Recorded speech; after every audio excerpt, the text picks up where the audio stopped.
pagpasok ko sa pinto, nakita ko yung mga Hapon, siyempre, confident si Kipuli Jr. Pagpasok ko doon mga pre, ganun talaga yung smile ko, kitang-kita yung ngalag, gusto ko makita yung ngalang-ngala ko eh. Tapos baw.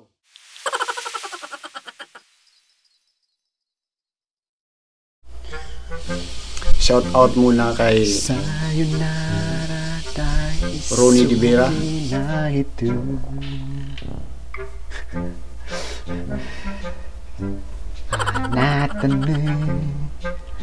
Ay takute. Welcome back to my YouTube channel. This is Kibuloy Jr. once again.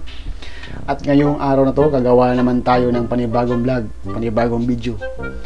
Itong vlog na to, tips to para sa mag-a-apply ng trabaho papuntang Japan. Sana makatulong tong video na to para sa pag-apply nyo during Japanese interview. Kung ano yung dapat gawin, ano yung kadalasang itinatanong during Japanese interview, para pag kayo na interviewin, alam nyo na, confident na kayo kasi nga alam nyo na yung itatanong at saka napag-aralan nyo na yung isasagot. Lahat ng bagay kapag pinaghandaan, suwabe talaga yung kalalabasan. Tulad ko, a week before ako sumalang sa final interview, lahat ng mga question pinag-aralan ko, nag-search ako sa YouTube, sa Google, pinag-aralan ko yung mga posibleng itatanong. Pero sa kasawayang palad, yung pinag-aralan ko doon, hindi na itanong ng mga Hapon, tulad nung tell me about yourself, what is your weaknesses and what is your strength and weaknesses. Yan yung pinag-aralan ko eh. Hindi yun lumabas sa tanong, kasi nga yung tanong ng mga Hapon is napaka-simple talaga. Napaka-simple talaga ng kanilang mga tanong. Ito yung unang tanong kung bakit ko nasabing simple lang yung mga tanong, kasi nga ang itinanong nila sa akin is about my personal, yung pagkatao ko, ilan na ba anak ko, may bisyo ba ako. Yun yung itinanong nila sa akin, kaya yung tanong na yun, sagot ko kaagad kasi nga napakasimple lang. And tips nga pala, kung sasagot ka lang sample English, you like me, I like you. Ang gagamitin mong lingwahe is English. Hindi naman talaga require na mag-English ka, pero mas maganda kasi pag English yung isasagot mo. Kasi hindi sila marunong mag-English. Bihira lang sa mga Hapon ang marunong mag-English. Kaya kapag nag-i-English ka, ang sagot mo ay English, ma-amaze sila. Wow, ang galing nitong mag-English di ba? Dagdag puntos yun. Pero pwede kang mag-Bisaya, pwede kang mag-Tagalog during Japanese interview kasi mayroong interpreter doon sa gilid. Kaya huwag kayong mag-alala, huwag kayong kabahan during Japanese interview. Ito pa, isa sa mga tanong nila, kung may bisyo ba ako. Sabi ko, hindi ako naninigarilyo, pero uminom ako ng beer. Sabi nila, good. Kasi dito sa Japan, kultura na ng mga Hapon na umiinom talaga ng beer. Pagdating mo pa lang dito, i-welcome ka nila, paiinumin ka nila ng beer. Kaya kung hindi ka umiinom, dyan pa lang sa Pilipinas, mag-aral ka ng uminom ng beer, kasi pagdating dito, hindi pwedeng hindi ka iinom ng beer kapag sila na yung nag-alok sa inyo na uminom ng beer. Kasi yan, pag inayawan mo yan, sa loob ng 3 taon, hindi ka na nila aalokin ulit. Kaya kasi ipin nila na hindi nga talaga umiinom to. Kaya hindi ka nila isasama kung may party man, hindi ka na nila isasama kung may mga inuman, mga event, hindi ka na nila isasama kasi magiging KG ka lang doon. Anong gawin mo doon? Sila umiinom, ikaw tumitingin-tingin lang sa gilid. Kaya bago ka pumasok mag-apply ng Japan, kailangan marunong kang uminom ng beer. Ito pa ang tanong nila sa akin. Ito rin yung itinanong sa mga kasama ko. Bakit ako nag-apply papuntang Japan? Hanapan nyo ng magandang sagot yan kung bakit ka nag-apply papuntang Japan. Ngayon pa lang, mag-isulat mo na. Hanapan mo na ng magandang sagot yan kung bakit ka papunta dito sa Japan. Ito ang last. After 3 years, ano yung gagawin ko?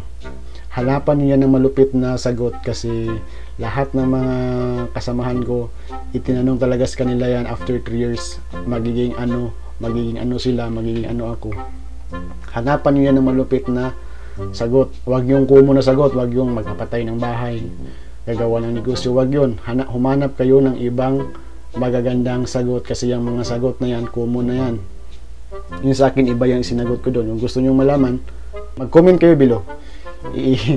Mag-comment kayo below at i-reply ko doon. Mag-reply ako doon sa comment box kung ano yung sinagot ko about doon kasi medyo mahaba-haba yun. Tapos English. Yun yung mga kadalasan itinatanong during Japanese interview. Kadalasan talaga. Lalo-lalo na kapag factory worker, mechanic, ano ka man. Yun talagang itinatanong. Yung personal talaga, tapos yung experience ng trabaho, yun talaga ang itinanong sa kanila. Kaya mas maganda English yung pagkasagot mo kasi nga dagdag puntos yun. Additional na to, tips ko rin sa inyo kung ano yung dapat mong gawin during Japanese interview na. Pero huwag kayong mag-alala kasi during interview, bago kayo isa lang ng agency nyo sa interview, may orientation yan kung ano yung dapat gawin. Ito, sasabihin ko na sa inyo para alam nyo na kung anong gagawin. Una is, based on my experience, relax. I-relax mo yung sarili mo during Japanese interview at saka focus ka doon sa mga tanong. Kasi pag relax ka, hindi ka ninenervyos, maganda yung pagka-deliver mo ng sagot mo. Pangalawa, always smile sa harap ng mga Hapon. Smile talaga, smile to the max. Ilabas mo yung killer smile mo tulad dito. Ang pangatlo is be disciplined. Kailangan disiplinado ka sa harap nila. Huwag kayong mag-alala kasi i-orient kayo kung ano yung dapat gawin. Kung nakaupo, ano yung dapat gawin kapag nakaupo. Kung nakatayo, kung ano yung dapat gawin kung nakatayo. Mas maganda yung eyes to eyes contact. Huwag mong walain. Kung tinanong ka, tingnan mo sila sa mata. Eyes to eyes contact, then smile. Tapos sagot ng maayos. Yun yung dapat mong gawin during Japanese interview. Para madali kayong mapansin ng Hapon, mas maganda kung yung isasagot nyo, haluan nyo ng kunting joke, yung medyo matawa sila, wag yung seryoso. Kasi yung mga kasamahan ko doon na in-interview, puro seryoso yung mga mukha pag sumasagot. Ako hindi, hinahaluan ko ng joke. Tulad nung tinanong ako kung ano yung specialty ko, ang sagot ko, alam nyo ba kung ano? Ang specialty ko talaga is magtimpla ng kape. Totoo yan, sinagot ko yan during Japanese interview kasi nga ang gusto ng mga Hapon is makita yung totoong sarili mo sa harap nila. Ipakita mo kung ano ka, ano yung ugali mo sa harap nila. Kaya magpakatotoo ka during interview, dapat magpakatotoo ka sa sarili mo. Tinanong ako kung ano yung specialty ko, hindi ko alam yung ibig palang ipahiwatig nung nag-interview sa akin is specialty ko, sana ko magaling ba ako sa engine, sa under chassis, ganon. Pero ang sinagot ko, magaling ako magtimpla ng kape.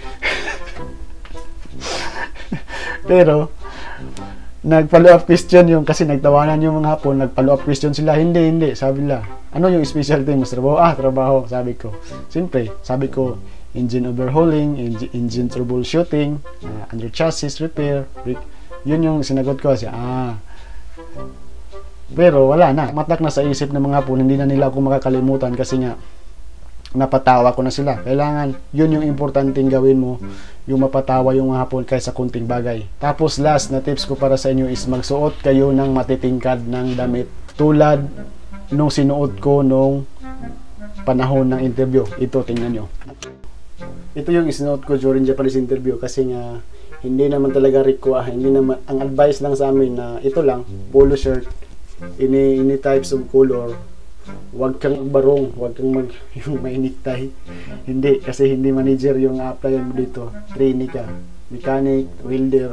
Kaya ito, polo shirt. Tapos, tips ko sa inyo, magsuot kayo ng matitingkad na damit, yung kakaibang kulay. Tulad dito pula, orange ba, yellow. Kasi yung kadalasang sinusuot doon is puti, blue, checkered na polo. Common yun. Hindi ka mapapansin kagad. Tulad ko, 18 kami nakahilera. Ako lang yung kakaibang kulay. Siyempre, yung paningin ng Hapon palaging nasa akin kasi nga palagi nila ako napansin kasi sa suot yung damit. Kaya kasi nakatulong din kasi itong damit. Kasi parang kumbaga mag-glow in the dark. Mag-glow in the dark ka. Tapos samahan mo pa ng magandang smile, tapos eyes to eyes. Alam nyo ba kung ano sinabi sa akin ng Hapon pagkatapos ng interview yung naselect na nila ako? Take care and I will wait you in Japan. Yun, di ba magandang pakinggan? Sa susunod na video, gagawa ako ng kung paano ba i-impress. Kasi yung mga Hapon, first impression first. Kung ano yung unang pagkakilala niya sa'yo, yan na yun hanggang sa Hanggang sa kamatayan na yan, hindi na yan mababago. Kaya ito, sa susunod na video, isi-share ko sa inyo kung ano yung dapat gawin kapag nandito na kayo sa Japan. Kasi first impression first yan. Babush and good luck. And don't forget to subscribe. Kapag nagustuhan nyo itong video na to, at sa tingin nyo nakakatulong sa inyo, huwag nyo kalimutan mag-like. And shout out nga pala kay Ronnie De Vera. Ronnie De Vera. Shout out sa iyo, Ronnie De Vera. Babush.